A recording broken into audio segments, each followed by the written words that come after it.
जय हिंद दोस्तों, कैसे हैं आप सभी। आशा और उम्मीद करते होंगे आप लोग अच्छे होंगे और आप देख रहे हैं study with Morgan YouTube channel. आप सभी दोस्तों को दिल खोलकर स्वागत करते हैं। आज हम लोग देख रहे हैं ज्ञान बिंदु जीएस एकेडमी का डेली टेस्ट सीरीज जो शुरू किया गया है। डेली टेस्ट सीरीज जो आपके एग्ज़ाम 2024 में होने वाले हैं, 2024 के एग्ज़ाम पॉइंट के लिए महत्वपूर्ण ये वीडियो है। और दरोगा के लिए और बिहार एसएससी, बीएसएससी के लिए, बीपीएससी के लिए, यूपीएसआई के लिए, यूपी पुलिस, यूपीपी और बिहार पुलिस के लिए महत्वपूर्ण ये वीडियो साबित होगा और इसे आने की 100% क्वेश्चन की गारंटी है। चलिए शुरू करते हैं। 50 क्वेश्चनों का ये सीरीज है। पहले क्वेश्चन के साथ शुरू करते हैं। पहला क्वेश्चन जो किया गया है उससे पहले बोलेंगे, जो पहली बार चैनल पर विजिट किए हुए हैं तो चैनल को सब्सक्राइब कर ले ताकि आप तक ये जानकारी मिले। पहला जो क्वेश्चन देखिएगा, क्वेश्चन पूछा गया है कि हड़प्पा सभ्यता के बारे में कौन सा कथन सही है। तो पहला स्टेटमेंट देखिए कि उन लोगों को अश्वमेध की जानकारी था, बिल्कुल नहीं था, है ना, बिल्कुल नहीं था। ये वैदिक सभ्यता से इनको जानकारी होती है। गाय को पवित्र मानते थे, ये बिल्कुल इसकी जानकारी नहीं थी। तो गाय को अघन्या बोला गया है। गाय को क्या बोला गया? अघन्या। वैदिक काल में अघन्या बोला जाता था। और सुनिएगा, इसमें वैदिक हड़प्पा सभ्यता में पशुपति का सम्मान करना शुरू कर दिया गया था। बिल्कुल बात सही है। इसमें पशुपति, जिसे अर्धशिव के नाम से भी जानते हैं, अर्धशिव बोला गया, यही स्टेटमेंट सही है, बिल्कुल सही बात है। चलिए अब बात करते हैं हड़प्पा सभ्यता के बारे में। हड़प्पा सभ्यता के बारे में क्या क्या जानकारियाँ हैं, इन चीज़ों को देखते हैं। हड़प्पा सभ्यता का खोज पूछेगा। खोज कब? 1921 में किया गया। किसके द्वारा? दयाराम साहनी के द्वारा। किसके द्वारा किया गया? दयाराम साहनी के द्वारा किया गया था। दयाराम साहनी के द्वारा 1921 में किया गया। लेकिन अध्यक्षता पूछेगा। अध्यक्षता किसके द्वारा? मार्शल के द्वारा। किसकी अध्यक्षता में? जॉन मार्शल के द्वारा। मार्शल के द्वारा किया गया। याद रखिएगा, केवल सुनते चलना है, देखते चलना है। ये बात तो समझ में आ गया। अब चलिएगा कि 1922 में मोहनजोदड़ो की खोज किया गया। किसका खोज किया गया? मोहनजोदड़ो को खोज किया गया। मोहनजोदड़ो को खोज कौन किया था? राखल दास बनर्जी। राखल दास बनर्जी ने किया था। राखल दास बनर्जी ने 1922 में मोहनजोदड़ो को खोज किया। मोहनजोदड़ो का अर्थ क्या होता है? मृतकों का टीला। मृतकों का टीला किया गया। इसका अर्थ होता है सिंधु। ये हड़प्पा सभ्यता को कुछ नाम से भी जानते हैं। 3 नाम हैं हड़प्पा सभ्यता, है ना। सिंधु घाटी की सभ्यता। सिंधु घाटी की सभ्यता क्यों सिंधु घाटी की सभ्यता बोलते हैं? क्योंकि यह सिंधु नदी के तट पर था। सिंधु नदी के तट पर था, इसलिए सिंधु घाटी की सभ्यता। और तीसरे का नाम जो था सिंधु सरस्वती सभ्यता। कौन से नाम से? सिंधु सरस्वती के नाम से भी जानते हैं हड़प्पा सभ्यता के बाद। और इतना ही नहीं, कांस्य युगनी सभ्यता के नाम से भी जानते हैं। कौन सा?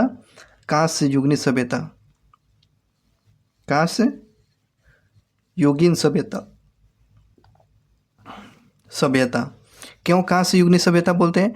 क्योंकि तांबा और टीन मिला, ठीक है ना, इसलिए इसे कांस्य युगनी सभ्यता को बोलते हैं। लोहा की इन लोग की जानकारी था? लोहा को नहीं था। लोहा की जानकारी नहीं था। और इसकी लिपि जो है अब तक नहीं पढ़ा गया है।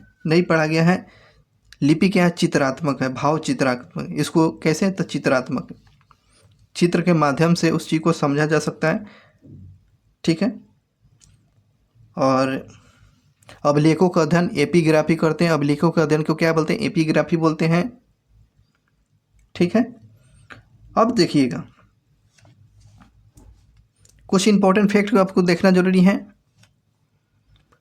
सिंधु सिंधु सरस्वती का सभ्यता का केंद्र कहाँ था?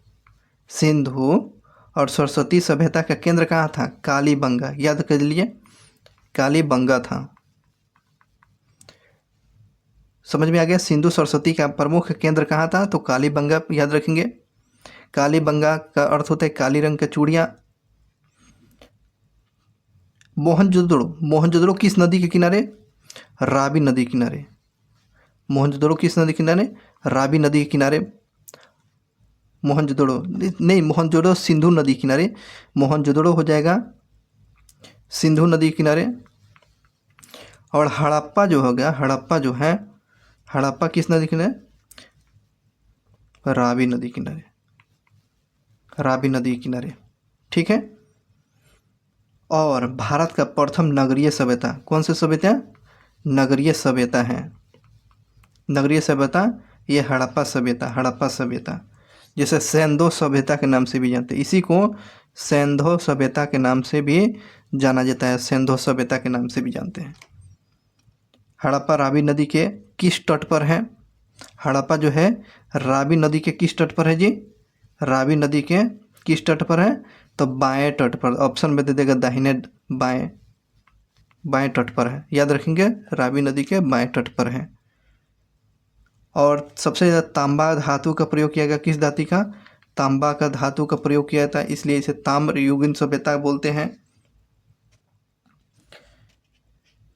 समझे? चलिए आगे बढ़ते हैं। जॉन मार्शल के द्वारा ये सिंधु घाटी काल का निर्धारण कितना से कितना तक ले? 3250 से लेकर आपको 2750 तक ले ये माना है ईसा पूर्व। ये जॉन मार्शल का इनका काल का निर्धारण कितना है? 3250 से लेकर 2750। ठीक है। कार्बन डेटिंग वाला पूछता है, कार्बन डेटिंग, रेडियो कार्बन विधि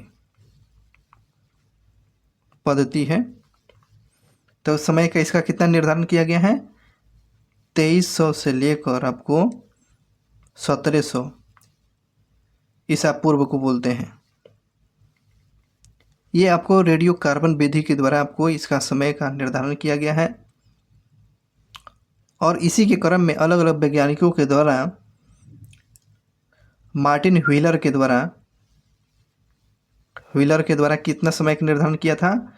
तो 2500 से लेकर आपको 2500 से लेकर 1700 ईसा पूर्व बताया हुआ था। ये आपको सिंधु घाटी सभ्यता का काल का, ये अलग अलग वैज्ञानिकों के द्वारा जो बताया जाता है। ठीक है। अब बातें करते हैं, जुड़वा राजधानी किसको बोला गया है? किसको? जुड़वा राजधानी, कैपिटल बोला गया है। तो ये आपको हड़प्पा और मोहनजोदड़ो को बोला गया है। ठीक है ना। मोहनजोदड़ो का हड़प्पा और मोहनजोदड़ो को जुड़वा राजधानी बोला गया है। किसके द्वारा बोला गया था? स्टुअर्ट पीगट के द्वारा, स्टुअर्ट पीगट महोदय के द्वारा बोला गया था। स्टुअर्ट पीगट ने क्या बोला हुआ था? आपको ध्यान रखेंगे, स्टुअर्ट पीगट के द्वारा बोला गया था हड़प्पा और मोहनजोदड़ो ये जुड़वा राजधानी के नाम से इसको बोला हुआ था, स्टुअर्ट पीगट के द्वारा। सही है। अब देखेंगे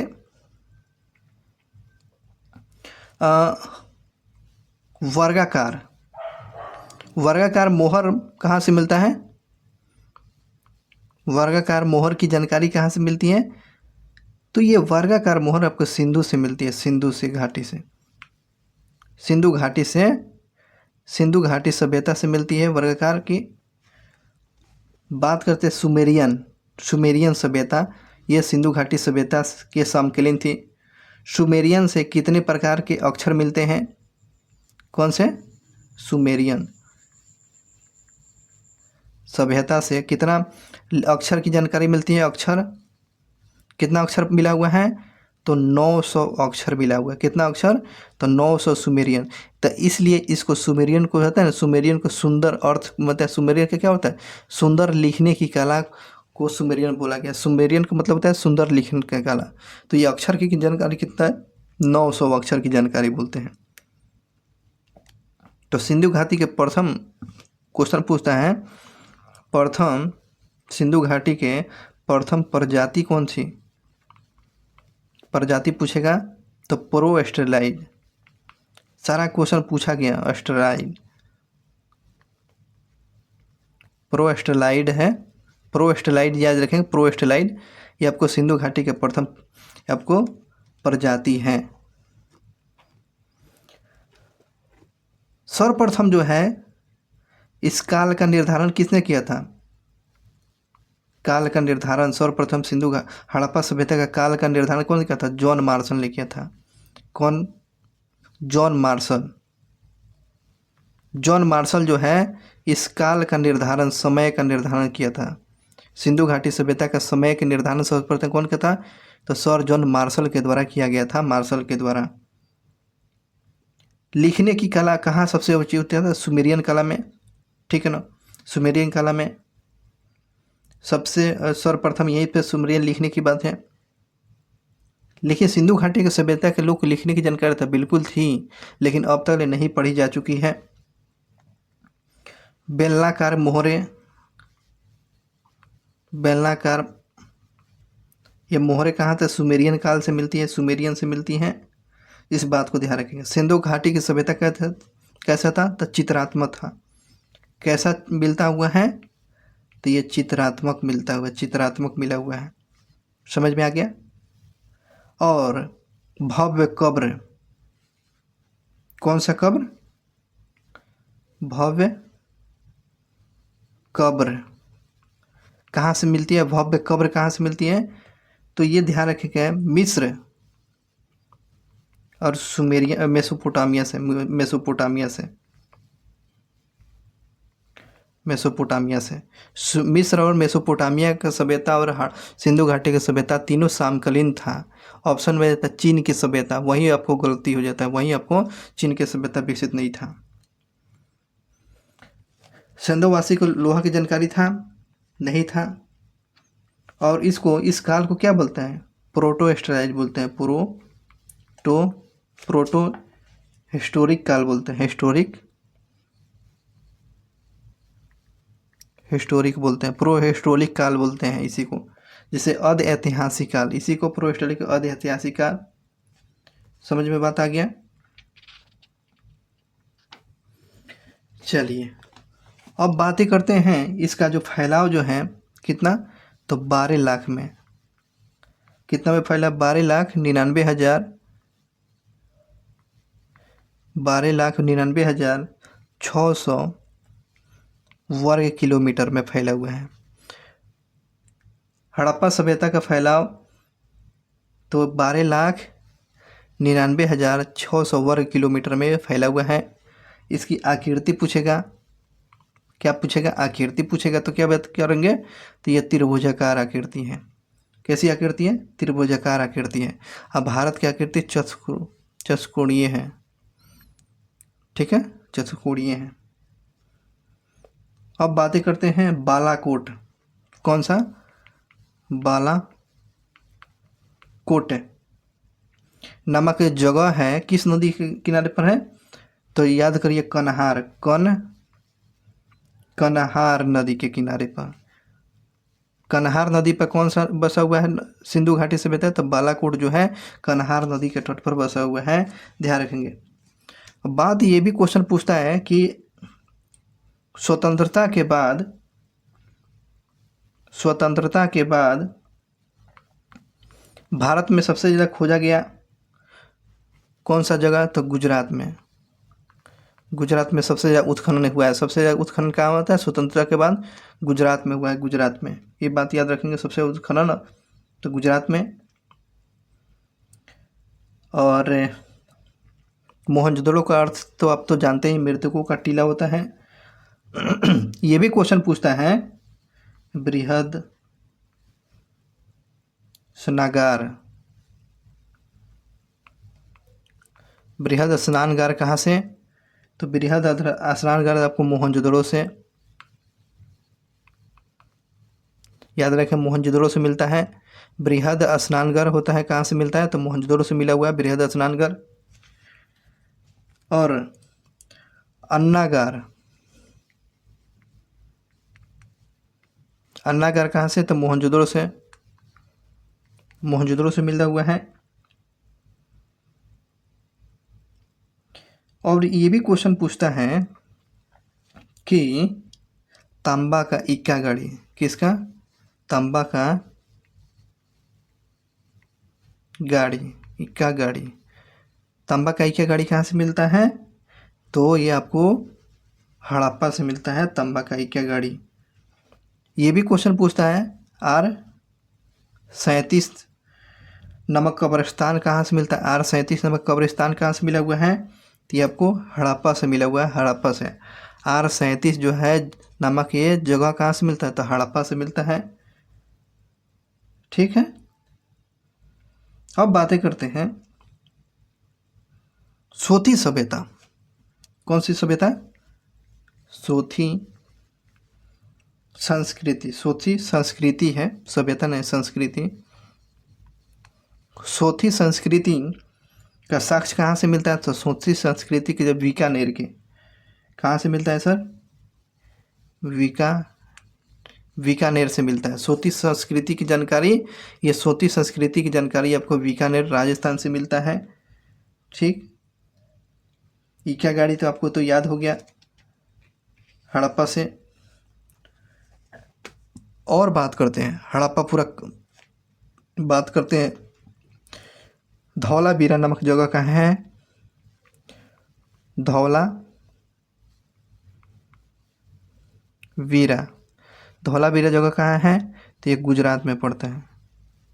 धौलावीरा गुजरात जो कच्छ के जिला, कच्छ डिस्ट्रिक्ट में पड़ता है। कच्छ डिस्ट्रिक्ट में पड़ता है आपको धौलावीरा। उन्नत जल प्रबंधन आपको धौलावीरा से, उन्नत जल प्रबंधन पूछेगा तो धौलावीरा से। और आपको ध्यान रखेंगे 3 नगरों में बांटा गया था, 3 नगरों में, 3 नगरों में कौन से को बांटा गया है? तो धौलावीरा को 3 नगरों में विभाजित किया गया है, धौलावीरा को बांटा गया है। उसके बाद धौलावीरा से शैल स्थापत्य कला, तो क्वेश्चन पूछेगा शैल कृत स्थापत्य, स्थापत्य कला से कहाँ से? तो धौलावीरा से, धौलावीरा से मिलता है। शैल स्थापत्य कला की जानकारी आपको धौलावीरा से, जन्नत मतलब कि उन्नत जल प्रबंधन आपको धौलावीरा से मिलती है, इस बात को ध्यान रखेंगे। और भारत का सबसे बड़ा, भारत का सबसे बड़ा जगह मतलब कि हड़प्पा स्थल पूछेगा तो कौन बताएंगे? तो यह राखी गढ़ी, राखी गढ़ी जो है भारत का सबसे बड़ा स्थल जो है हड़प्पा स्थल। तो बात याद रखेंगे इस बात को, भारत का सबसे बड़ा स्थल पूछेगा तो ये आपको राखी गढ़ी, राखी गढ़ी हरियाणा में पड़ता है। और राखी गढ़ी की खोज कौन किया था? राखी गढ़ी का खोज कौन किया था? तो सूरज भान ने किया था। किसने किया था? सूरज भान के द्वारा राखी गढ़ी का खोज किया गया था। बात समझ में आ गया? अब देखेंगे घोड़े का अस्थि पंजर, घोड़े के अस्थि पंजर देखेंगे। अस्थि पंजर कहाँ से? तो घोड़े का अस्थि पंजर जो है सुरकुर्दा, सुरकुर्दा से, कुर्दा से मिलता है। सुरकुर्दा से आपको घोड़े का अस्थि पंजर मिलता है। घोड़े के अस्थि पंजर आपको सुरकुर्दा से मिलता है, इस बात को ध्यान रखेंगे। झुक्कर झाकर संस्कृति, कौन सी संस्कृति? झुग्गर, झुक्कर झाकर, झागर संस्कृति कहाँ से मिलती है?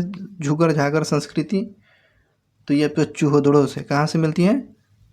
चूहदड़ों से, चूहदड़ों से मिलती है। चूहदड़ों से झुग्गर झाकर संस्कृति की जानकारी मिलती है, इस बात को ध्यान रखेंगे। झुग्गड़ में चूहदड़ों का उत्खनन कौन किया था? चूहदड़ों का उत्खनन तो कौन किया था? मैक किया था। मैके ने किया था, मैके ने किया था। चूहदड़ों का खोज कौन किया था? मैके के द्वारा किया गया था। और मैके के द्वारा किया गया था। याद रखेंगे आपको वर्गाकार, वर्गाकार जो है ईंट कहाँ से मिलते हैं? ईंट कहाँ से मिलता है? चूहदड़ों से। वर्गाकार आपको ईंट कहाँ से? तो चूहदड़ों से मिलती है। समझ में आ गया? बहुत क्वेश्चन हुआ यहाँ से निकल गया। आता है एक जगह मांडा। मांडा किस नदी के है? तो चिनाब नदी के किनारे, चिनाब नदी के किनारे पर मांडा बैसा हुआ है। मिट्टी के हल बनवाली से मिट्टी का हल मिलता है। बनवाली से मिट्टी का हल मिलता है। अस्थि पंजर सुतकुर्जा से मिलता है। सुतकुर्जा जगह कहाँ है? तो गुजरात में मिलता है। गुजरात में। सुतकुर्जा कहाँ है? गुजरात में है। सुतकुर्जा कहाँ है? गुजरात में। सुतकुर्जा गुजरात में है ना। और आलमगीरपुर जो है ये जगह का खोज कौन किया था? तो भारत सेवा समाज के द्वारा, भारत सेवक समाज के द्वारा, भारत सेवक समाज के द्वारा जो आलमगीर की खोज किया गया था, आलमगीर की खोज किया गया था। इस बात को ध्यान रखेंगे। एक आता है सुतकेंडोर जो होता है ऑरेन स्टाइल के द्वारा खोज किया गया था। इसको खोज किया गया था। समझ में बात आ गया? इतना सारा चीज बात याद रखेंगे। धौलावीरा का अर्थ क्या होता है? तो धौला मतलब होता है मैंने सफेद, अब बीरा का मतलब क्या होता है? कुआं। तो धौलावीरा का अर्थ हो गया सफेद कुआं। उन्नत जल प्रबंधन आपको धौलावीरा से मिलता है। 3 भागों में बांटा गया था, 3 भागों में है ना, 3 दुर्ग में। तो दुर्ग हो गया, मध्य हो गया, निचला भाग हो गया। ठीक, इस बात को ध्यान रखेंगे। चलिए जब क्लास हम करेंगे लोग तो इन सारी चीज़ों की जानकारी मिलेगा। चलिए अब सुनिएगा केवल। हड़प्पा से आपको श्रम स्नानघर, श्रम आवास मिला है। अन्नागार आपको हड़प्पा से मिलता है। तांबा का ईका गाड़ी मिलता है। ठीक है ना, तांबा का ईका गाड़ी हड़प्पा से। पारदस्ता बस मन की पारदस्ता मन की आर पार देखा जा सकता है हड़प्पा से, है ना। और उसके बाद गरुड़ चित्र की जानकारी आपको हड़प्पा से मिलती है। मछुआरे का चित्र आपको हड़प्पा से मिलती है। ठीक है ना।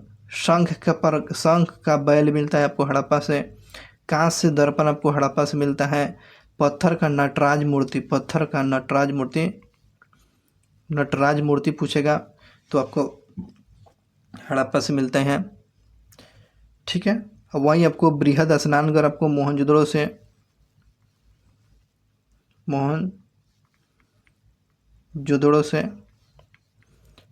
से बृहद स्नानघर, पुरोहितों के घर, महाविद्यालय, 16 मकान का बैरक, कांस की नृत्य करती हुई मूर्ति, दाढ़ी वाले पुजारी मोहनजोदड़ो से, एक श्रृंगी पशु वाली मुद्रा हड़प्पा से, है ना।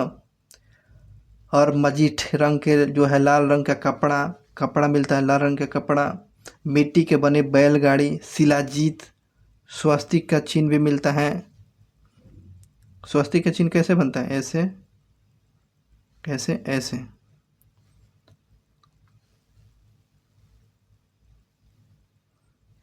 बनता है। स्वस्तिक का चिन्ह मिलता है आपको मोहनजोदड़ो से मिलती है। ठीक है, ये सब चीज़ बातें ध्यान रखेंगे। मानका बनाने के कारखाना कहाँ से मिलेगा? मानका के आपको चूहदड़ो से हो जाएगा। वर्गाकार ईंट चूहदड़ो से। जोते हुए खेत के साक्ष्य आपको कालीबंगा से मिलता है।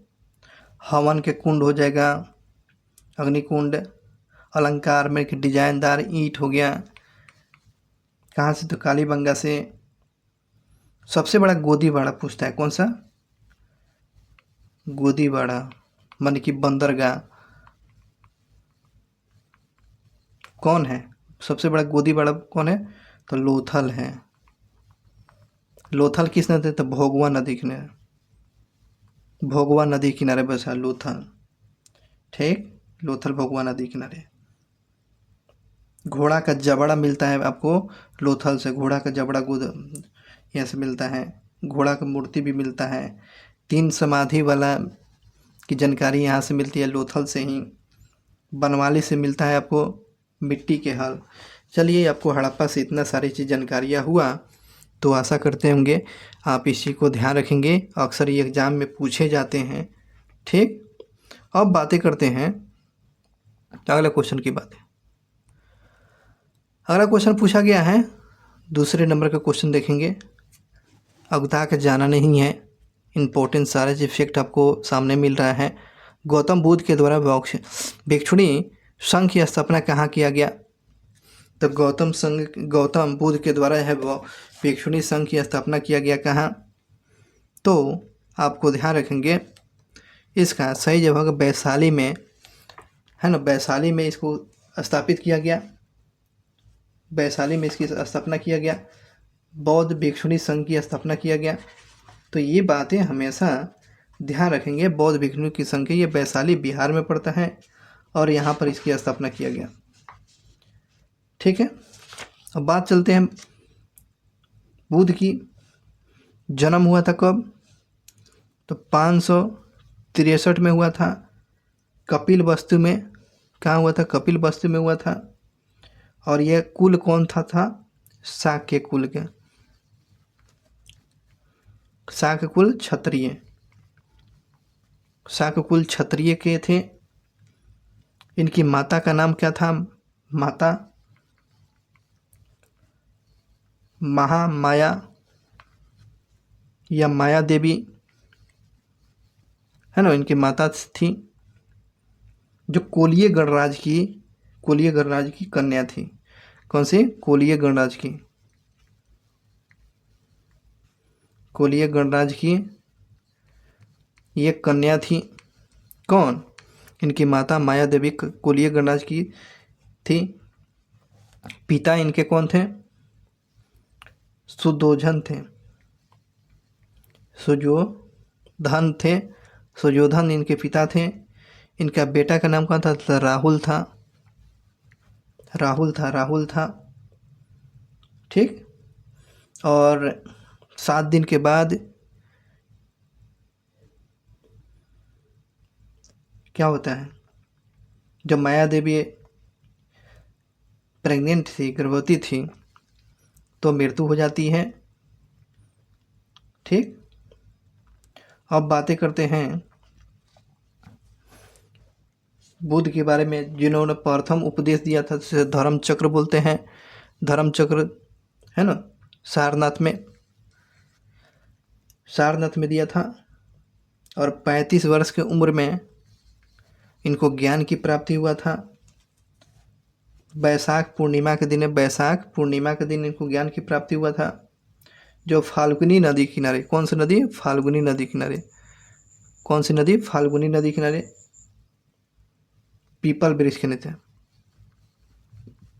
पीपल वृक्ष के नीचे इनको ज्ञान की प्राप्ति होती है। ठीक है, और ध्यान रखेंगे जेतवन बिहार जो है, जेतवन बिहार पूछता है। जेतवन बिहार श्रावस्ती में है। जेतवन बिहार का है, श्रावस्ती में है। नेग्रो धाम बिहार, ये कपिल वस्तु में है। कपिल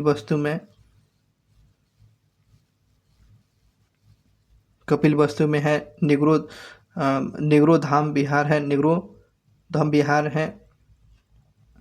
आम्रवन वैशाली में है, आम्रवन वैशाली में है। उसके बाद एक और था सीतवन। सीतवन जो है कहाँ है? तो आपका बोध गया में है। सीतवन आपको बोध गया में है, इस बात को ध्यान रखेंगे। अष्टांग मार्ग दिए थे, अष्टांग मार्ग कौन दिए थे? अष्टांग मार्ग बौद्ध धर्म से है। अष्टांगिक मार्ग जो जिसे बोलते हैं अष्टांगिक मार्ग बौद्ध धर्म से बताया गया था। ठीक, जिसमें अष्टांगिक मार्ग में आपको याद रखेंगे साक्य साम्यक क्रमवाद हो गया, साम्यक आजीवक हो गया, साम्यक व्यायाम हो गया, साम्यक स्मृति हो गया और साम्यक समाधि हो गया, साम्यक दृष्टि, साम्यक संकल्प हो गया और साम्यक वाक हो गया। ये आपको अष्ट अष्टांगिक मार्ग है। तो ये बातें ध्यान रखेंगे। ठीक, जो महिलाओं को शामिल करने के लिए उसके शिष्य जो थे, कौन थे? शिष्य आनंद के द्वारा आनंद के कहने पर शामिल कराया गया। और जब शामिल किया गया तो महात्मा बुद्ध ने बोले हुए थे 500 वर्षों में ये बौद्ध धर्म समाप्त हो जाएगा, ध्यान रखेंगे। और प्रथम उपदेश आपको सारनाथ में दिए थे। इसे महाधर्म चक्र प्रवर्तन कहते हैं। ज्ञान की प्राप्ति आपको ज्ञान की प्राप्ति गया में। ठीक, निरंजना फाल्गुन नदी किनारे। और इस वृक्ष को कौन बोलते हैं? संबोधि बोलते हैं। संबोधि बोला जाता है इस वृक्ष को। ठीक है, और एक और याद रखेंगे बात को, इनकी जानकारी अशोक सम्राट के जो अभिलेख है, रुमनदेई अभिलेख। कौन सा? रुमनदेई अभिलेख से बौद्ध जो आपको महावीर स्वामी के जन्म की प्रमाण मिलती है, रुमनदेई अभिलेख से जानकारी मिलती है। तो इस बात को हमेशा ध्यान रखेंगे। तो ये बात ध्यान रखेंगे। आगे बढ़ते हैं अगले क्वेश्चन पर। अगले क्वेश्चन की बात करते हैं। अगला क्वेश्चन पूछा गया है कि मौर्य काल में बिष्ट का तात्पर्य क्या है? बिष्ट का तात्पर्य क्या है? तो बेगारी करना। बिष्ट का तात्पर्य क्या हो गया? बेगारी करना। बिष्ट का तात्पर्य क्या हो गया? बेगारी करना। और प्रांत को क्या बोला गया है? प्रांत को चक्र बोला गया है। प्रांत को चक्र बोला गया। और प्रांत को चक्र बोला गया। जिला को क्या बोला गया? जिला को मंडल बोला गया। मंडल बोला गया। जिला को क्या बोला गया? मंडल बोला गया। इस बात को ध्यान रखेंगे, मंडल बोला गया। चलिए, मंडल बोला गया, इस बात को ध्यान रखेंगे। नेक्स्ट क्वेश्चन की बात करते हैं कि किस गुप्त वंश के शासकों ने मंदिर और ब्राह्मणों को सबसे अधिक अनुदान, जो ग्रामीण अनुदान दिया, ग्राम अनुदान दिया? तो ये गुप्त शासकों के द्वारा सबसे ज़्यादा मंदिर और ब्राह्मणों को सबसे ज़्यादा दान देने वाला कौन था? तो गुप्त साम्राज्य के दिया गया था। इसका ये सही होगा। लेकिन पहले दान देने का काम कौन? सातवाहन वंश ने। सातवाहनों ने पहले दान देने की शुरुआत किया क्या? लेकिन सबसे अधिक ग्रामीण अनुदान देने वाला, ग्राम अनुदान देने वाला एक गुप्त था। प्रथम पूछेगा तो सातवाहन मारिएगा। एक और बात याद रखेंगे, अष्टदिग्ग।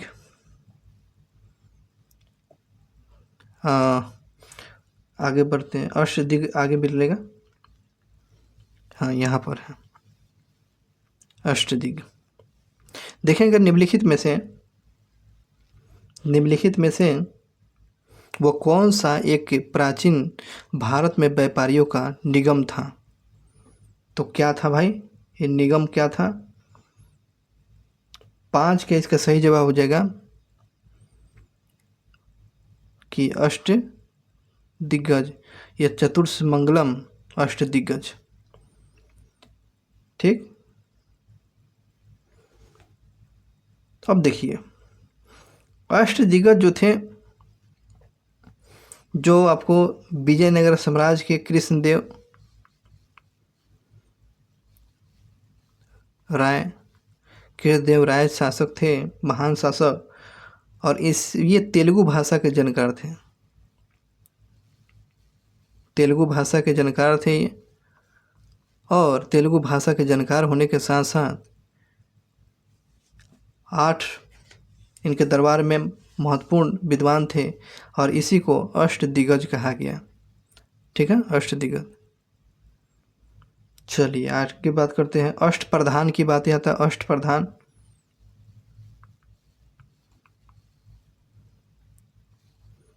अष्टप्रधान जो था, अष्टप्रधान याद आ रहा है ना? मराठा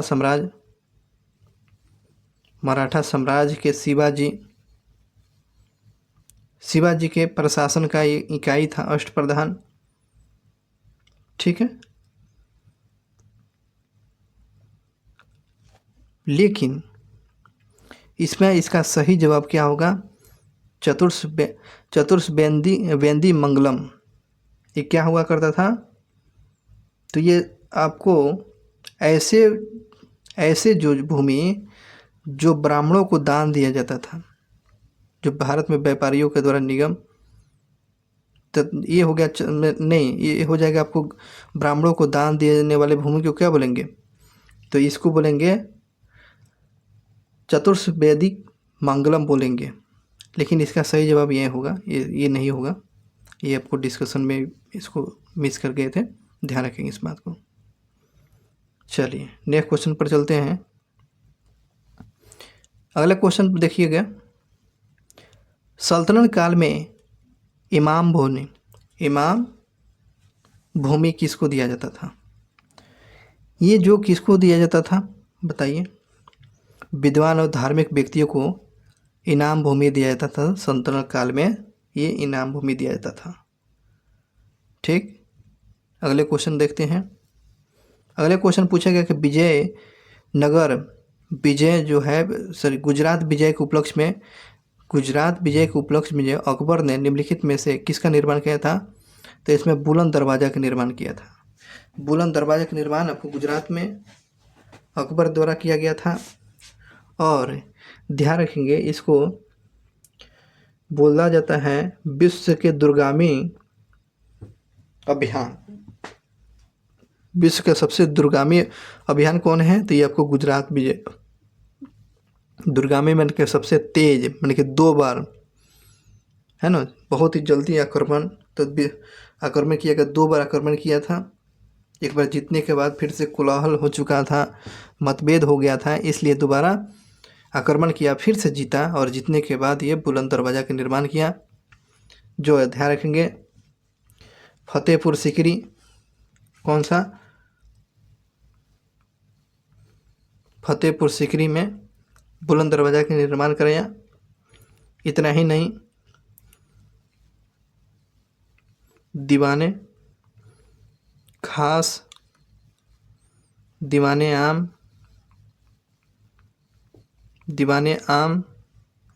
और उसके बाद दीवाने आम के बाद पंचमहल,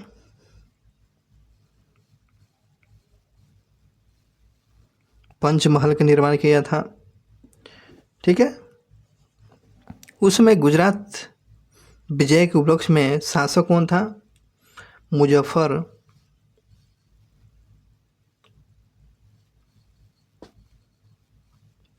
खान था। मुजफ्फर खान तृतीय जो था गुजरात विजय का शासक था, समझ लिए।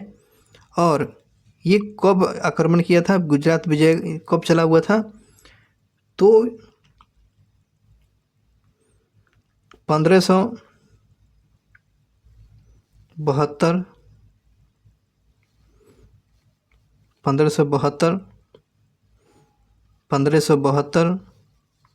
से आपको 73 में, 1572 से 73 के बीच में गुजरात विजय अभियान था।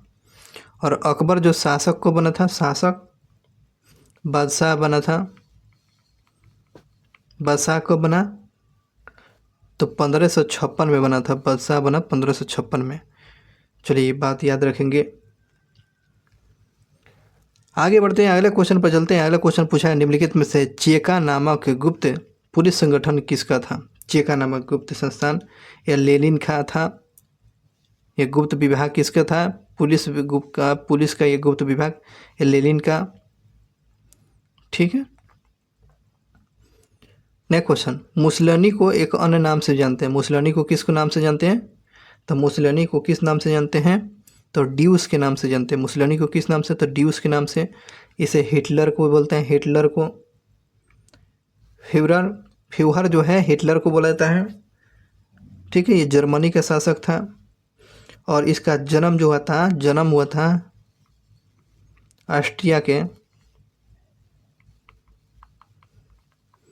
ऑस्ट्रिया के बोयना शहर में हुआ था। ये दरोगा का क्वेश्चन था, दरोगा का क्वेश्चन, एसआई का क्वेश्चन है। बोयना में इसका जन्म हुआ था। अतातुर्क किसको बोला गया? अतातुर्क मुस्तफा कमाल पाशा। कमाल पाशा को आपको अतातुर्क बोला गया है, इस बात को ध्यान रखेंगे। अर्थात तुर्की का पिता। इन्होंने खलीफा का पद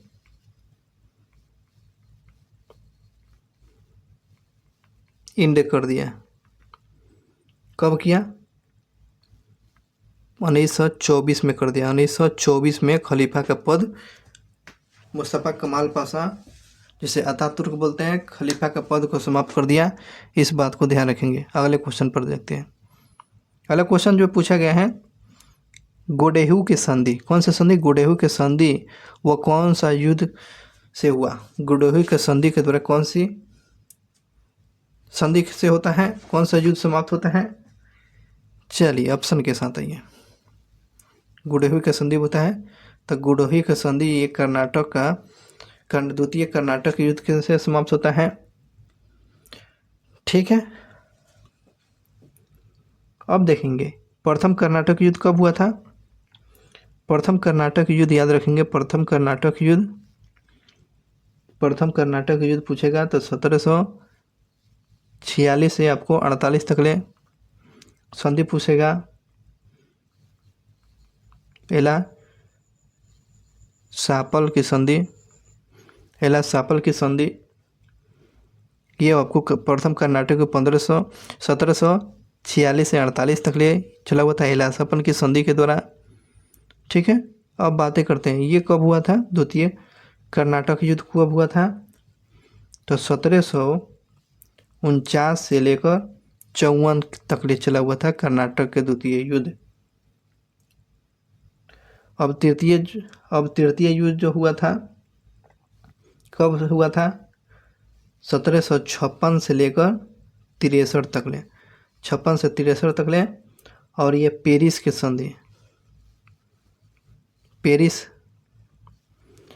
संधि के द्वारा इंड हुआ। पेरिस के संधि के द्वारा इंड हो जाता है आपको कर्नाटक का तृतीय युद्ध।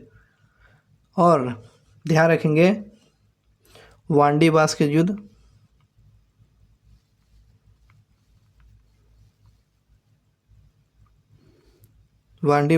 हुआ था कब? 1760 में। और फ्रांसीसियों की हार हुआ था। फ्रांसीसियों की हार हुआ, ध्यान रखेंगे फ्रांसीसियों की हार होता है। फ्रांसीसियों के सेनानायक कौन था? तो काउंट लाली। कौन था? काउंट लाली था। और अंग्रेजों की तरफ से ब्रिटेन की तरफ से कौन था? ब्रिटेन की तरफ से कौन था? लड़ा था सर आयरकूट। कौन था जी? आयरकूट था। सर आयरकूट जो था सेनानायक था, ये आपको अंग्रेजों की तरफ से लग रहा था। और फ्रांसीसी के काउंट लाली वांडीवास के युद्ध में आपको फ्रांसीसियों की हार होती है 1760 में। बात समझ में आ गया? ये बात था। चलिए अगले क्वेश्चन पर चलते हैं। यह कथन भारत और इंग्लैंड के आर्थिक हित प्रत्येक क्षेत्र में टकराते हैं, यह किसका स्टेटमेंट है? तो ये जवाहरलाल नेहरू का स्टेटमेंट था कि भारत और इंग्लैंड के आर्थिक हित प्रत्येक क्षेत्र में टकराते हैं। ये स्टेटमेंट आपको जवाहरलाल नेहरू का है।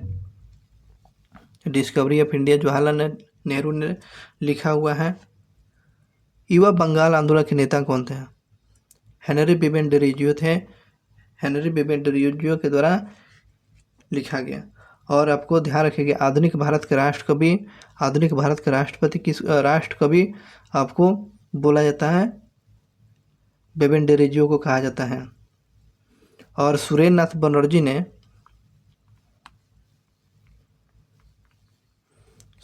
बनर्जी ने क्या कहा है? हमारी सभ्यता का अग्रदूत, हमारी सभ्यता का अग्रदूत या हमारे साम्राज्य के अग्र पिता किसको बोला है? तो डिरीजियो को बोला है। सुरेंद्र नाथ बनर्जी के द्वारा ये बात बोली गई है। समझ में आ गया? ब्रह्म समाज की स्थापना राजा राम मोहन राय ने किए थे। ब्रह्म समाज की स्थापना 1828 में। आत्मीय सभा की स्थापना किया गया था 1815 में। आत्मीय सभा आपको राजा राम मोहन राय। वेदांता कॉलेज की स्थापना 1825 में राजा राम मोहन राय के द्वारा। तत्वबोधिनी सभा पूछता है, तत्वबोधिनी सभा तो देवेंद्र नाथ टैगोर के द्वारा। और इस बात को ध्यान रखेंगे। डेविड एयर कॉलेज की स्थापना किया था। गटकरी विद्रोह 1844 का केंद्र कहाँ था? तो गटकरी विद्रोह जो था 1844 का केंद्र आपका कोल्हापुर में था। कहाँ? कोल्हापुर में, एमएच में, महाराष्ट्र में। कोल्हापुर जो महाराष्ट्र में। नेक्स्ट क्वेश्चन की बात करते हैं। निम्नलिखित में से आंदोलन में से किस एक के साथ अरुणा आसफ अली जो का संबंध भूमिगत कार्यकलापों के महिला संगठन कार्यकर्ता के रूप में जानी जाती हैं? तो भारत छोड़ो आंदोलन के समय में ये आपको अरुणा आसफ अली जो थी भूमिगत होकर ये रेडियो संचालन करते थे।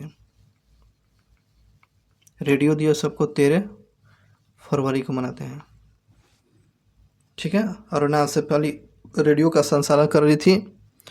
और यह भारत छोड़ो आंदोलन विहीन है। आंदोलन विहीन, सारे लोग गिरफ्तार कर लिए गए थे। समझ में आ गया? अगले क्वेश्चन पर चलते हैं। अगले क्वेश्चन पूछे गए हैं, खुदाई खिदमतगार के संस्थापक कौन है? तो खुदाई खिदमतगार के संस्थापक सर सैयद अहमद खान। खुदाई खिदमतगार के संस्थापक कौन है? नहीं, ये आपको खान अब्दुल गफ्फार खान है। खुदाई खिदमतगार के संस्थापक खान अब्दुल गफ्फार खान है। इस बात के ध्यान। लाल कुर्ती ये आपको खान अब्दुल गफ्फार खान। ठीक है, तो इनको जाना जाता है। चलिए आगे बात करते हैं। संविधान सभा को किसने मूर्त प्रदान किया है? यानी कि इसके बाद कौन किए थे? संविधान सभा के मूर्त किसने प्रदान किए हैं? तो इसका सही जवाब है नेहरू जी के द्वारा संविधान सभा का मूर्त प्रदान किया है। ठीक, अगले क्वेश्चन पर चलते हैं। अगला क्वेश्चन है कि डॉक्टर अंबेडकर के अनुसार भारत का आत्मा किसको बताएं? जब डॉक्टर अंबेडकर से पूछा गया कि बताइए अंबेडकर साहब कि संविधान का वो कौन सा भाग जो है आपके लिए इम्पोर्टेंट है? आत्मा इसमें बोला हुआ था मौलिक अधिकार को बोले थे, आर्टिकल 32 को। जैसे संवैधानिक उपचार बोले जाता है। जैसे हृदय आत्मा कहा। और ये मौलिक अधिकार किसमें? तो आर्टिकल आपको ध्यान रखेंगे 12 से 35 आर्टिकल में है। 12 से 35 तक ले ये मौलिक अधिकार है। और इसी आर्टिकल को 32 को यह ना संवैधानिक उपचार का भाग बोला गया है। इस बात को ध्यान रखेंगे। चलिए, प्रस्तावना का तो बोला जाता है, ठीक है ना, प्रस्तावना का तो बोला जाता है, लेकिन अंबेडकर के अनुसार किसको बोला गया है? तो मौलिक अधिकार को आपको संवैधानिक के उपचार का बोला गया है, आर्टिकल 32 को। चलिए नेक्स्ट क्वेश्चन पर चलते हैं। अगले क्वेश्चन पर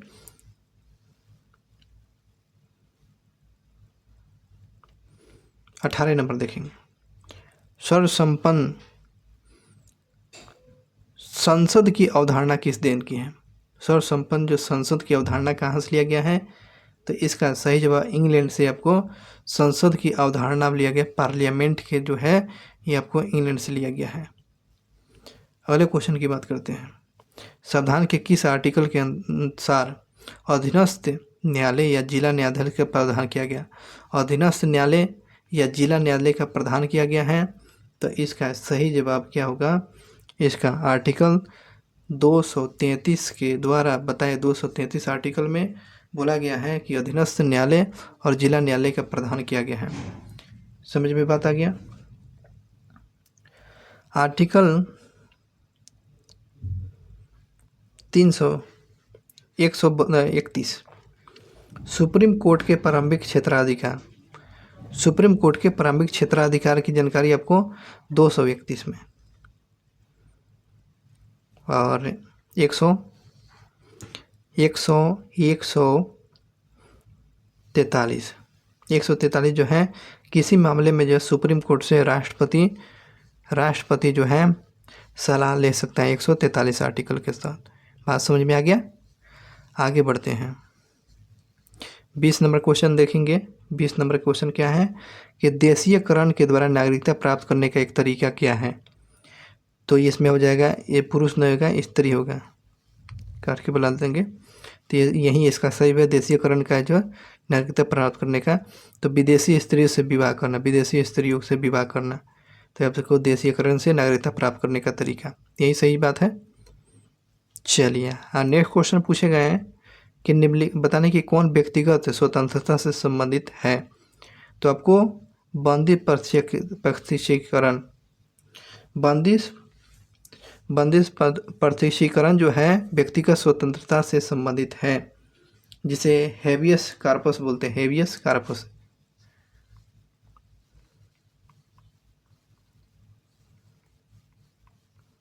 हेबियस कॉर्पस बोलते हैं, बंदी प्रत्यक्षीकरण को बोलते हैं। ठीक है।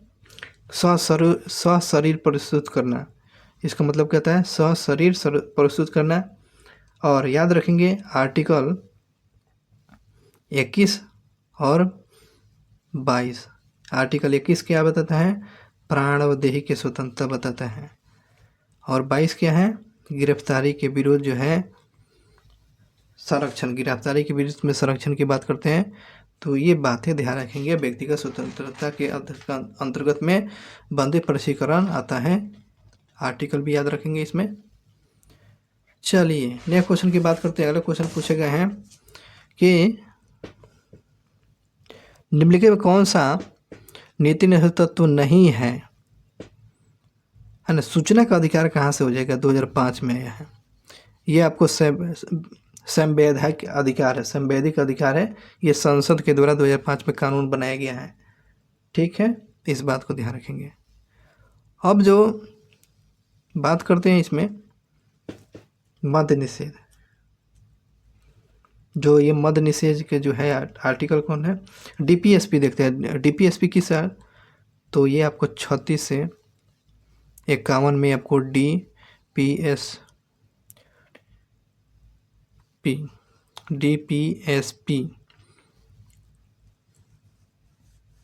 तो ये आपको 36 से 51 तक ले हैं। इसमें देखिए मद्य निषेध जो शराबबंदी है आर्टिकल 47 में है। काम करने का अधिकार 41, समान काम के लिए 39, सूचना का अधिकार 300 के क में डाला गया, 300 के क में डाला गया है। अब ये कानूनी अधिकार बन गया है। ठीक है, सूचना का अधिकार, सूचना का अधिकार ठीक है। और नहीं, सूचना का अधिकार जो है आपको याद रखेंगे, सूचना का अधिकार राइट टू इन्फॉर्मेशन। संपत्ति का अधिकार हम बताते हैं, संपत्ति का अधिकार जो है 300 के क है, लेकिन सूचना का अधिकार है आर्टिकल 21 के ए, बोलने का अधिकार या सूचना का अधिकार, ये जो है इसी के अंतर्गत में आता है। लेकिन ये सूचना का अधिकार 2005 में आया। चलिए नेक्स्ट क्वेश्चन की बात करते हैं। अगले क्वेश्चन देखें। भारतीय संसद के दोनों सदनों के संयुक्त अधिवेशन किस संबंध में होता है? तो ये किस संबंध में जो होता है, तो इसका सही जवाब हो जाएगा साधारण विधेयक पर जो है दोनों सदनों के संयुक्त अधिवेशन। संविधान संशोधन में नहीं बुलाते हैं, वित्त विधेयक में भी नहीं बुलाते हैं, राष्ट्रपति के निर्वाचन में भी नहीं बुलाते, साधारण विधेयक में बुलाते हैं। अब बात करते हैं संविधान संशोधन। संविधान संशोधन क्या दक्षिण अफ्रीका से लिया गया, दक्षिण अफ्रीका से लिया गया, ठीक है ना। अब देखेंगे उपराष्ट्रपति का जो निर्वाचन जो है, उपराष्ट्रपति के निर्वाचन थोड़ा सा समझा देते हैं। पहले संयुक्त अधिवेशन से बुलाया जाता था। पहली बार जो है 1952 में पहली बार, दूसरी बार जो होता 1957 में संयुक्त अधिवेशन बुलाया गया था, 52 और 57 में। लेकिन 11वीं संशोधन के द्वारा 1961 में संविधान संशोधन के द्वारा ये प्रावधान को जो है इंड कर दिया गया। अब जो राष्ट्रपति के अनुसार होगा, राष्ट्रपति का जो निर्वाचन होता है एकल संक्रमणीय मत पद्धति के द्वारा किया जाएगा, जिसमें लोकसभा राज्यसभा के सदस्य निर्वाचित और मनोनीत इसमें राष्ट्रपति के उपराष्ट्रपति के चुनाव में भाग लेते हैं। लेकिन विधानसभा वाला इसमें राष्ट्रपति वाले में लेते हैं। बात समझ में आ गया? अब तक कितनी बार संयुक्त अधिवेशन बुलाया गया? 3 बार, है ना। दहेज पर नेहरू जी के समय, ठीक है ना। उसके बाद बैंकिंग पर, ठीक है, बैंकिंग के समय में मोरारजी देसाई के समय में, मोरारजी देसाई के समय में, ठीक है। उसके बाद निवारक निरोध में, निवारक निरोध जिसे पोटा बोलते हैं, पोटा 2000 में अटल बिहारी वाजपेयी के समय, अटल बिहारी वाजपेयी के समय में। तो 3 बार संयुक्त अधिवेशन बुलाया गया। संयुक्त अधिवेशन बुलाया जाता है, राष्ट्रपति बुलाता है, अध्यक्षता करेगा लोकसभा अध्यक्ष, है ना। वो नहीं रहेगा तो लोकसभा के उपाध्यक्ष, वो नहीं रहेगा तो राज्यसभा के क्या हो जाएगा, राज्यसभा के हो जाएंगे क्या, उपसभापति। समझ लिए? आगे बढ़ते हैं, अगले क्वेश्चन पर देखते हैं। भारत के राष्ट्रपति निर्वाचन होने से पूर्व निम्नलिखित में से कौन उपराष्ट्रपति नहीं थे? उपराष्ट्रपति नहीं थे, तो ये आपको उपराष्ट्रपति तो थे ही डॉक्टर एस राधाकृष्णन। उसके बाद 24 का इसमें से कौन नहीं है? तो ज्ञानी जैल सिंह नहीं है, जाकिर हुसैन थे, बीबी गिरी थे। तो अब तक ले जो है उपराष्ट्रपति जो है और राष्ट्रपति दोनों रहे हुए कितने व्यक्ति? तो 6 लोग, 6 लोग। चलिए, एस राधाकृष्णन हो गए, जाकिर हुसैन हो गए, बीबी गिरी हो गए, 3 लोग यहाँ पर हो गए। उसके बाद KR नारायण थे, KR नारायण, ठीक है, KR नारायण हो गया। बीबी गिरी तो हो ही गया है। और शंकर दयाल शर्मा, शंकर दयाल शर्मा,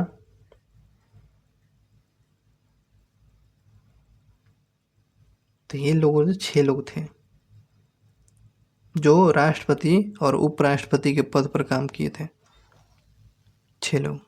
चलिए आगे बढ़ते हैं। 6 गो PM भी हैं, 6 गो PM भी हैं, जो 6 गो PM जो हैं CM रह चुके हैं। 6 PM जो CM थे, कौन कौन से? मोदी जी थे, मोदी जी, है ना, मोदी जी। उसके बाद देवगौड़ा हो गए, बीबी नरसिंहा राव, बीबी नरसिंहा राव, मोरारजी देसाई, चौधरी चरण सिंह, चौधरी चरण सिंह हो गया, और बीपी सिंह। ये 6 लोग जो थे सीएम से पीएम बने हुए हैं। अगले क्वेश्चन पर देखते हैं। राज्यसभा के लिए जो है, राज्यसभा के लिए प्रत्येक राज्य के प्रतिनिधित्व का निर्वाचन कौन करता है? तो कौन करेगा? इसका सही जवाब होगा विधानसभा के निर्वाचित सदस्य के करते हैं। राज्यसभा के प्रत्येक राज्य के प्रतिनिधित्व का निर्वाचन कौन करता है? तो विधानसभा के निर्वाचित सदस्य करते हैं। ये सही जवाब होगा। अगली बात करते हैं 26 नंबर क्वेश्चन। 26 में पूछे गए हैं मंत्रिमंडल का गठन कौन करता है? तो मंत्रिमंडल का जो गठन करेगा, मंत्रिमंडल का गठन यह सिर्फ केंद्रीय मंत्रीगण के द्वारा यह मंत्रिमंडल का गठन किया जाता है। मंत्रिपरिषद का ये को हो जाता राष्ट्रपति। मंत्रिपरिषद आर्टिकल 75, ध्यान रखेंगे इस बात को। तो मंत्रिमंडल का गठन जो करेगा केंद्रीय मंत्रीगण के द्वारा किया जाता है।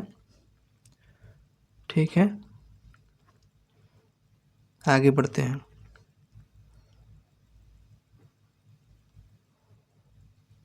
चलिए अगले बात करते हैं। 27 नंबर क्वेश्चन है,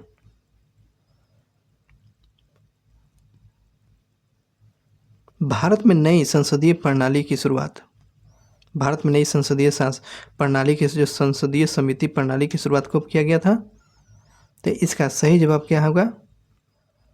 1987 में। 1987 में किया गया, और 44वें संशोधन 1978 के द्वारा आर्टिकल जो है एक मंत्रिमंडल जोड़ा गया। सॉरी, ये जो है मंत्रिमंडल की बातें बोल रहे हैं, मंत्रिमंडल की बातें। तो एक आर्टिकल याद रखें, मंत्रिमंडल होगा 352 जोड़ा गया आपको 44वें संविधान संशोधन के द्वारा 1978 में। ठीक है, इस बात को ध्यान रखेंगे। और इसका जो सही जवाब होगा ये गलत होगा, सॉरी। भारत में संसदीय समिति प्रणाली की शुरुआत 1984 में 1984 में किया गया। नई संसदीय समिति प्रणाली की जो है, नई संसदीय समिति प्रणाली की शुरुआत आपको 1974 में किया गया। भारत में न्यायपालिका है, भारत में न्यायपालिका है, कैसा है? तो ये भारत में न्यायपालिका है, तो ये स्वतंत्र न्यायपालिका है, भारत के स्वतंत्र न्यायपालिका है। ध्यान रखेंगे। राज्य के मुख्यमंत्री किसके प्रति उत्तरदायित्व रहता है? तो ये स्पष्ट नहीं है, तो ये विधानसभा के प्रति। अब व्यक्तिगत है ना, व्यक्तिगत हो जाएगा राज्यपाल के प्रति। व्यक्तिगत पूछेगा तो राज्यपाल के प्रति, और सामूहिक रूप से पूछेगा तो विधानसभा के प्रति। अगले क्वेश्चन की बात करते हैं। प्रत्यक्ष निर्वाचन किसे कहते हैं? प्रत्यक्ष निर्वाचन किसी को कहते हैं? जो सीधा जनता के द्वारा चुना जाता है वही प्रत्यक्ष निर्वाचन है। बात समझ में आ गया? अगले क्वेश्चन पूछेगा, निम्नलिखित में से पूर्वी घाट और पश्चिमी घाट का मिलान स्थल कौन है? तो ये आपको पाल घाट है। कौन सा जगह? पाल घाट जो है यहाँ पर है। अगले क्वेश्चन देखेंगे। अगले क्वेश्चन पूछेगा, सागरीय जीव मूंगा किस प्रकार के महासागर में पाए जाते हैं? सागरीय जीव मूंगा किस प्रकार के? तो उष्णकटिबंधीय में पाए जाते हैं, है ना। मूंगा ये तो उष्णकटिबंधीय में पाए जाते हैं महासागरों में। कृत्रिम झील नहीं है। कृत्रिम झील कौन नहीं है? तो गोविंद, इसमें जो कौन सा 33 का हो जाएगा झील जो है आपको क्रेटर झील है। क्रेटर झील है। लोनार झील, लोनार उल्का पिंड के द्वारा हुआ है लोनार झील। उकाई हो गया गुजरात में। निजाम सागर हो जाएगा, निजाम हो गया तेलंगाना में, तेलंगाना में हो गया। और ये किस नदी पर है जी? तापी नदी पर। उकाई हो जाएगा गुजरात के तापी नदी पर। निजाम हो जाएगा ये निजाम सागर तेलंगाना में। गोविंद सागर किस पे होता है? गोविंद सागर रिहंद नदी पर, यूपी में है, तो ध्यान रखेंगे ये। निम्नलिखित में से कौन सी नदी जो महाबलेश्वरम से नहीं निकलती है? कौन सी नदी नहीं निकलती है? महाबलेश्वरम से नहीं निकलती है। चलिए इस पर बात करते हैं। ये जो है गोदावरी जो नहीं निकलती है, गोदावरी नहीं निकलती है। सही जवाब ये हो जाएगा। अब देखिए, महाबलेश्वरम से 5 नदियाँ निकलती हैं। महाबलेश्वरम से 5 नदियाँ कौन कौन सी हो जाएगा? कृष्णा, कृष्णा हो गया, सावित्री हो गई, कोयना हो गया, बेन्ना, बेन्ना और गायत्री, गायत्री है ना। बेन्ना, गायत्री, कृष्णा, कोयना, सावित्री, ये आपको महाबलेश्वरम से निकलती है। गोदावरी आपको नहीं निकलती है। अब बातें करते हैं गोदावरी की लंबाई कितना है? तो 1446 किलोमीटर में, 1446 याद रखें। 1465। अब इसका बात करते हैं, किसका? ये गोदावरी का। गोदावरी त्रिम्बकम से निकलती है कि पहाड़ी से, त्रिम्बकम की पहाड़ी से निकलती है। और दक्षिण भारत की गंगा, दक्षिण भारत की आपको गंगा गोदावरी हो गया, ठीक है ना। कृष्णा की लंबाई कितना है? कृष्णा की लंबाई 1400 है ना। कृष्णा की लंबाई हो जाएगा 1400 है, जो बंगाल की खाड़ी में जल गिराती है, और बंगाल की खाड़ी में आपको गोदावरी भी गिराती है। चलिए आगे बढ़ते हैं। नेक्स्ट क्वेश्चन पूछा गया है कि हरियाली योजना जिनका संबंध जल प्रबंधन से है, इसका प्रारंभ कब किया गया था? इसका जो शुरुआत किया 2003 में किया गया था, अटल बिहारी के समय। अटल बिहारी के समय में सुशासन दिवस 25 दिसंबर को मनाया जाता है, इनके जन्म दिवस पर। और इन्हीं के समय में आपको हरियाली योजना शुरू किया गया था। सबसे कम समय के प्रधानमंत्री 13 दिन के यहीं बने हुए थे, और आगे चलकर अपना कार्यकाल भी पूरा किए 5 सालों के लिए। अगले बात करते हैं, निम्नलिखित में से किस परियोजना से हिमाचल प्रदेश लाभान्वित नहीं होता है? कौन सी परियोजना से आपको हिमाचल प्रदेश जो है लाभान्वित नहीं होता है? तो इसका सही जवाब होगा 36 का सुइल परियोजना। सुइल परियोजना से नहीं होता है, सुइल परियोजना से नहीं होता है। चलिए आगे बढ़ते हैं। ये देखिएंगे, किसाऊ परियोजना किस नदी पर है? टोंस नदी पर। किसाऊ टोंस पर हो गया, पोंग हो गया ब्यास पर, ब्यास पर हो गया, रामगंगा को जिम कार्बेट परियोजना, जिम कार्बेट के नाम से जानते हैं। और चलिए आगे बढ़ते हैं। अगला क्वेश्चन जो पूछा गया है कि भारत का स्वर्णिम तंतु किसको बोलते हैं? तो जूट को बोलते हैं, जिसे गोल्डन फाइबर, इसी को बोलते हैं गोल्डन फाइबर।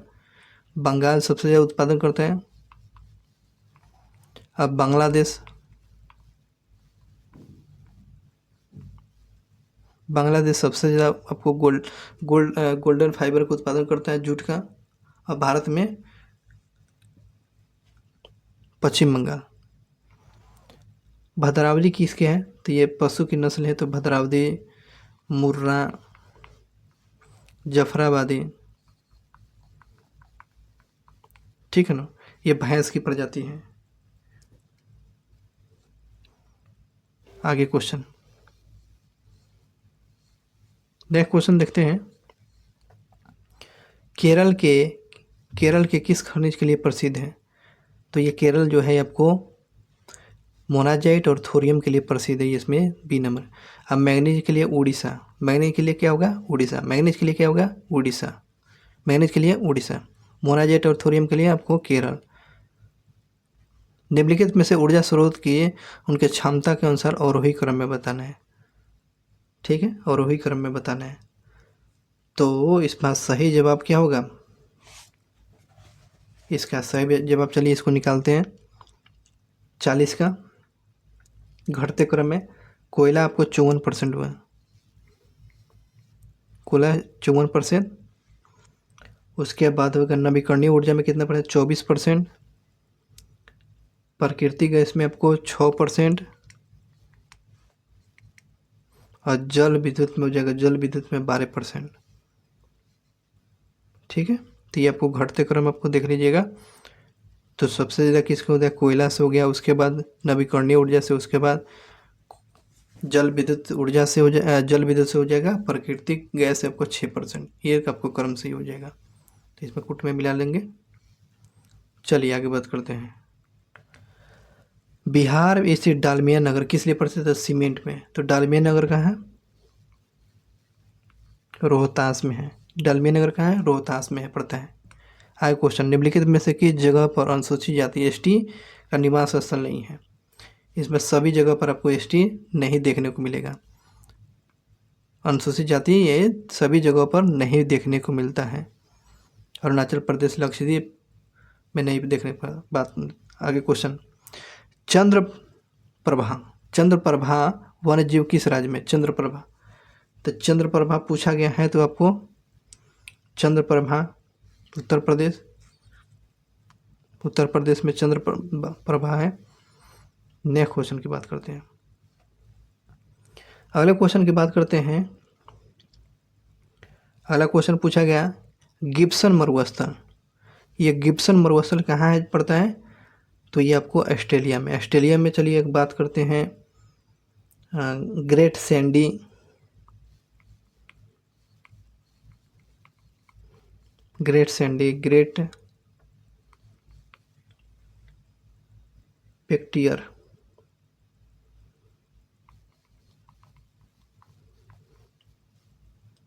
ये सब है यहीं पर। ग्रेट सैंडी, ग्रेट बैक्टीरियर आपको, ये आपको ऑस्ट्रेलिया में। गिब्सन मरुस्थल पूछेगा तो आपको ऑस्ट्रेलिया में। Great Sandy, Great Victoria. Next question, Arctic breath, Arctic breath विषुवत रेखा के किस की ओर है? आर्कटिक ब्रीद जो है विषुवत रेखा किस तरफ है? तो ये आपको हो जाएगा उत्तर में है। आर्कटिक ब्रीद के, आर्कटिक ब्रीद जो है विषुवत रेखा के उत्तर में है। इसका सही नंबर सही है। अगले question, the struggle in my life के कौन है? तो आपको नेल्सन मंडेला। नेल्सन मंडेला दिवस कब मनाते हैं? चलिए आपको बताना है। आपको 18 तारीख बता दिए हैं। अब मंथ आपको कमेंट करके बताना है किस 18 तारीख को मनाया जाता है। ठीक है ना? Nelson Mandela. दक्षिण अफ्रीका के गांधी आपको नेल्सन मंडेला का बोलते हैं। ठीक है ना? दक्षिण अफ्रीका के गांधी नेल्सन मंडेला को। बहुत ही अच्छा क्वेश्चन है, देखेंगे।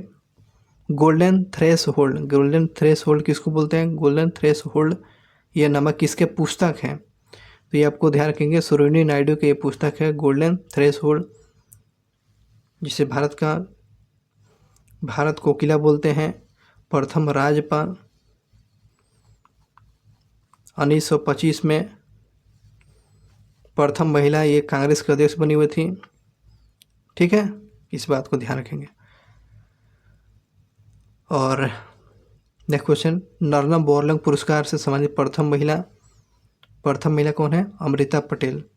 नर्मदा बोरलंग ये कृषि के क्षेत्र में, कृषि किस सेक्टर में? तो प्रथम सेक्टर में है। प्रथम प्राथमिक है, प्राथमिक सेक्टर को बोलते हैं कृषि, है ना, कृषि क्षेत्र में।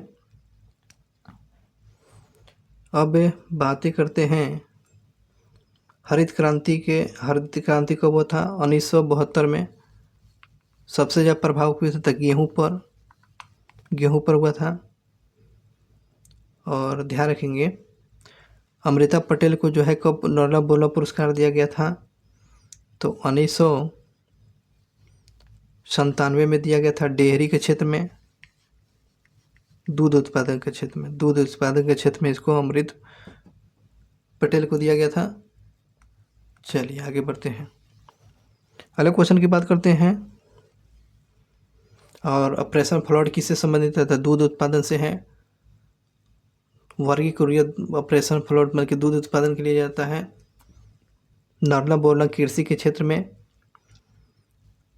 ओलंपिक खेल में भाग लेने वाली प्रथम महिला कौन है?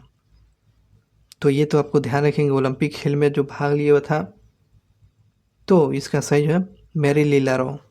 मैरी लीला रो जो है ओलंपिक में भाग लिया हुआ था। कब? चलिए इसकी बात करते हैं। 1956 में ऑस्ट्रेलिया ओलंपिक में 1956 में भाग लिया था। ये धावक थी 200 मीटर में, लेकिन पदक नहीं जीत पाई थी, लेकिन भाग लिए हुआ था मैरी लीला राव। 1956 में ऑस्ट्रेलिया ओलंपिक में धावक थी 200 मीटर में। ठीक। और पहली बार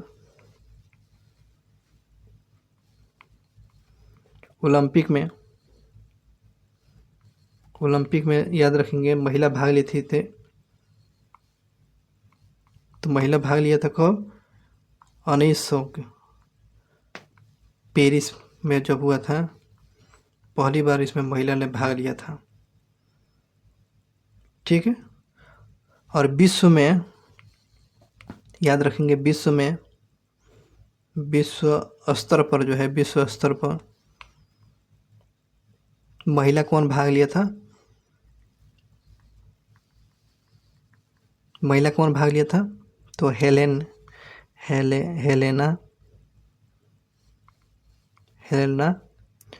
डी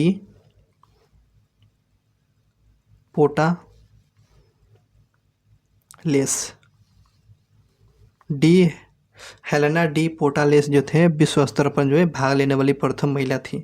हेलेना डी पोटालेस, ये विश्व स्तर पर ये भाग लिए हुआ था। और ये आपको ध्यान रखिएगा, पेरिस ओलंपिक गेम में 1900 में पेरिस में भी ये प्रथम विश्व स्तर पर पूछेगा, तो ये ध्यान रखेंगे। चलिए आज का लास्ट क्वेश्चन है, भारत के प्रथम मुख्य न्यायाधीश कौन थे? आपको हीरालाल जी कानिया भारत के प्रमुख जो है, भारत के प्रथम मुख्य न्यायाधीश कौन बने? तो हीरालाल जी कानिया। और इस प्रकार से 50 क्वेश्चन एंड हुआ। आप लोगों को धन्यवाद। सब्सक्राइब कर लेंगे, ठीक है ना? सब्सक्राइब दिस चैनल और अपने दोस्तों को साथ लिंक को शेयर कर दें, और यही हमारे लिए मोटिवेशनल होगा। मेरे पास स्मार्ट बोर्ड नहीं है और यहाँ पर अच्छे से नहीं लिख पाते हैं डिस्प्ले पर, इसलिए इसी को ज़्यादातर सुनिएगा, समझिएगा क्या बोली जा रही है, और वीडियो को लाइक करें, कमेंट करें।